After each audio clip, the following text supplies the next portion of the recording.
Судьялар, ардагерлер мен зиялы қауым өкілдері қатысқан жиында қалалық сот пен ардагерлер кеңесі келісімге қол қойды. Мұндағы мақсат беделді қарияларды қатыстыра отырып, дауласушыларды сотқа жеткізбей татуластыру. Судьялар мен ардагерлердің айтуынша, бұндай келісім арқылы соттардың жұмысы азайып қана қоймай, қоғамдағы даукестілік төмендейді.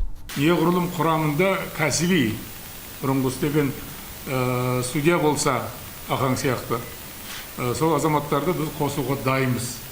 Өйткені ол сіздердің бұрынғы кәсіби жүйені білетіндеріңізді жақсы білеміз. Сол себепті бұлай теріс қарап кетіп жатқан жағдайда оңғарып дұрыстап отырған мүмкіндіктеріңіз тиеді деген сөз. Онда сәттілік тілейміз сіздерге. Үлкен рахмет. Осында біздің ұсынысымызды жерге қалдырмай, қол қойысып, келісімге жасап отқандарыңызға үлкен рахметімді айтамыз. Дауласқандарды татуластырып, сотқа келтірмей келістіруге қалалық сот жанынан құрылған билер кеңесі де өз үлесін қосып келеді. Бірнеше жыл бұрын құрылған кеңеске отставкадағы судьялар, беделді азаматтар, бұқаралық ақпарат құралдарының өкілдері енген.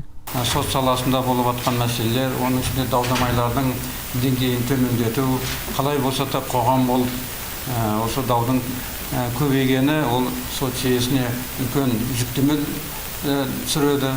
Және де даудың көп болғаны жалпы қоғамға, мемлекетімізге ол енді жақсы жағынан баға беретін не емес. Айта кетейік, соттарда тараптарды бітімге келтірумен татуластырушы судьялар айналысады. Олар істер сотқа түсе сала соттаспай аяқталуы мүмкін істерді саралап, тараптарға келісімге келуге уақыт береді. Келісімге келеміз дегендер шарт жасасып, ол сот ұйғарымымен бекітіледі. Ұйғарымның заңды күші басқа сот актілерімен бірдей болады және міндетті түрде орындалуға жатады. Ботагөз Әбделел, Ербол Махашев, Мәди Жаппарханов, Нар Ньюс.